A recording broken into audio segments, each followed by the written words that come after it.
Wala nang maraming paligoy-ligoy pa, diretso sa punto na. Maiksi lang ang komentaryo, pero diretso sa punto. Maraming kuro-kuro, may tiwali, may totoo. Dito, sa puntong diretso tayo. Punto, diretso. Ito mga kabunyog, tungkol sa mangyayaring session bukas. Bukas na yan, special session. Ito naman ang pag-usapan natin. Yung special session bukas. Ang special session bukas, tuloy na. Naghanda na ang liderato ng Senado sa ilalim ni Gatchalian. Kaya lang, mayroon na namang ginawa si Cayetano, mga kabunyog. Anong ginawa ni Cayetano? Nag-online selling na naman ngayon si Cayetano.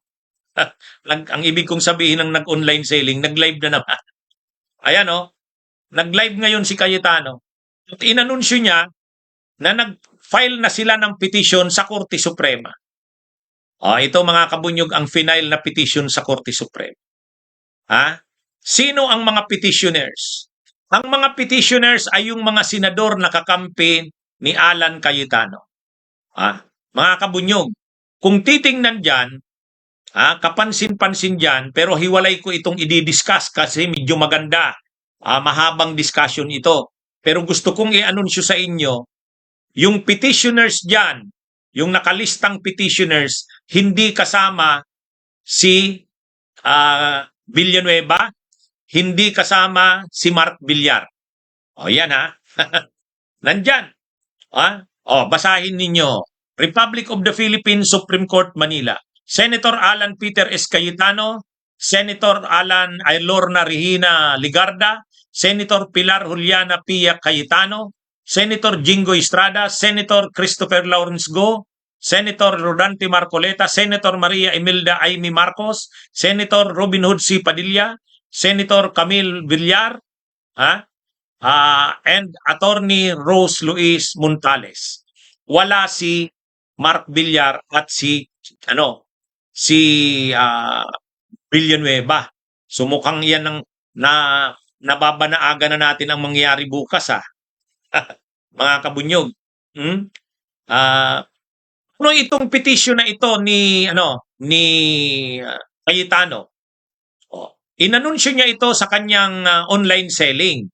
Kung titingnan niyo mga kabunyog, Republic of the Philippines Supreme Court, tingnan niyo yung nasa kanan. Yung nasa kanan, tingnan niyo. GR number E-06939 for petition for certiorari and prohibition under Rule 65 of the Rules of Court with prayer for the issuance of a status quo anti-order. Yan ang importante dyan, yung nasa kanan. So, petition ito for certiorari and prohibition at saka may prayer na mag-issue ang Korte Suprema ng status quo anti-order. Anong ibig sabihin ng status quo anti-order? Ang ibig sabihin ng status quo anti-order, gusto nila Cayetano na ibalik yung status quo na siya yung Senate President, Senate President pro tempore si Loren Ligarda, si Pia Cayetano ang Senate ang Blue Ribbon Committee Chairman. Yan yung gusto nilang ibalik ng Korte Suprema, yung ganong status quo. Para maibalik yung status quo, kailangang maglabas ang Korte Suprema ng status quo anti-order. Yun ang hinihiling nila. Sa totoo lang mga kabunyog, mga kababayan, ngayon nila i-final yan sa Korte Suprema. Pag naglabas ang Korte Suprema ng status quo anti-order ngayong hapon o bukas ng umaga, ang ibig sabihin yan, ang magpe-preside bukas ay si Cayetano. Pag grinant yung status quo anti-order, kasi yan yung prayer nila, status quo anti-order, ibig sabihin yan, urgent yan na prayer o kahilingan. Pero pag hindi yan nag-aksyon ang Korte Suprema dyan, pag hindi nag-aksyon dyan, hindi naglabas ng status quo anti-order, as is ngayon ang mangyayari. Anyway, yan ang naisip ng kampo ni Cayetano na paraan para makabalik siya sa pagiging Senate President. Si Loren Legarda ang Senate President pro tempore. O, ewan natin kung pagbibigyan ng Korte Suprema yan. Aabangan natin yan. Pero yan yung inanunsyo ni Cayetano sa kanyang online selling ngayon. Kaya nag-online selling na naman ngayon. Ngayon lang, kakao-online selling lang. Lagi, ang background na naman niya sa kanyang online selling, yung kanyang Psalm 23. May mga pa-quote-quote pa sa Bible eh. So, ano ito?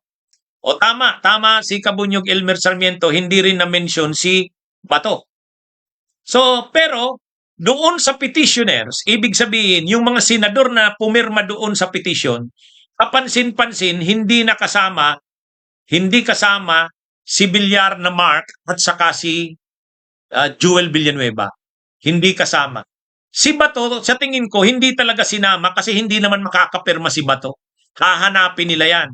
Pero ang available naman na pwedeng makapirma pero hindi nila sinama, si Mark Villar at saka si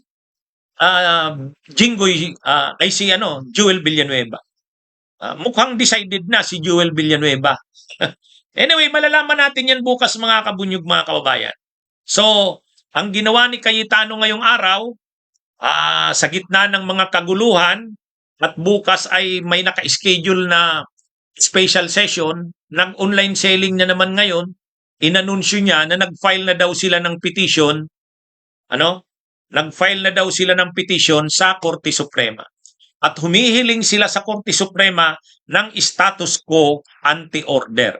Ibig sabihin, isang order yan ng Korte Suprema na kung ilalabas yan ng Korte Suprema mamaya o kaya bukas ng umaga, oorderan yan ang Senado na ibalik sa status quo. Ang ibig sabihin, yung status quo na si Cayetano ang Senate President, si Loren Legarda ang Senate President pro tempore. Ang aabangan natin, pagbigyan kaya ang kahilingan na yan ni Cayetano. Hindi natin alam. Pero sa tingin ko mahihirapan yan. Kasi ang usapin ngayon ng liderato ng Senado, itong gulong ito sa Senado, internal matter yan, political question yan. Ang dapat na mag-resolve yan, Senado. Kung lumapit man sila Cayetano sa Korte Suprema, sa tingin ko, i-entertain yung petition, pero saka na lang maglalabas ng paglilinaw ang Korte Suprema. Pero sa ngayon, maglalabas ba ng status quo ante-order para pigilan ang Senado sa ginagawa nilang ito ngayon? Pipigilan sila Gatchalian halimbawa bukas sa gagawing Senate sa special session? Tapos sasabihin ng Korte Suprema ang status quo, ibig sabihin si Cayetano na pa rin ang mag-preside. Ano yan, medyo kapag ganyan ang ginawa ng Supreme Court, para na silang mag-i-intervene yan. Kaya sa tingin ko, mahirap-hirap yan. Mahirap-hirap. Ako lang kung tatanungin nyo ako. Pero talagang grabe na. Alam nyo, itong kampo ng mga DDS, grabe na ang pasakit na dinadala sa Korte Suprema. Ang dami na nilang final na petition sa Korte Suprema, mga kabunyog, mga kababayan. Tambak na ang problemang pinapasa ng Korte Suprema dahil dito kila Cayetano sa Sara Duterte. Kaliit-liitang bagay linalapit pa sa Korte Suprema. Yan yung ginagawa lagi nila Cayetano. Pero i-discuss ko separately yung naobserbahan natin na hindi kasama si Joel Villanueva, sila Mark Villar sa nakaano doon, petitioners. Mukhang may mangyayari na talaga bukas Abangan natin bukas mga kabunyog, mga kababayan. Ito pa, sabi ni Erwin Tulfo kasi, may dalawa talaga nakagrupo ng minorya. Sabi ni Erwin Tulfo, dalawa sa minority block ang patuloy na sinasabi nilang nakukonsensya na sila. So baka nga si si Mark Villarian at saka si Joel Villanueva. Ano? Magandang araw sa inyong lahat. Mabuhay po tayo.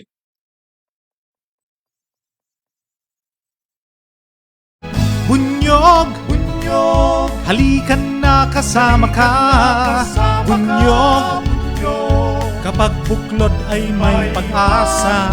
Luzon, Visayas, Mindanao, isa ang pananaw. Sa bagong Pilipinas ang bunyog isisigaw. Bunyog.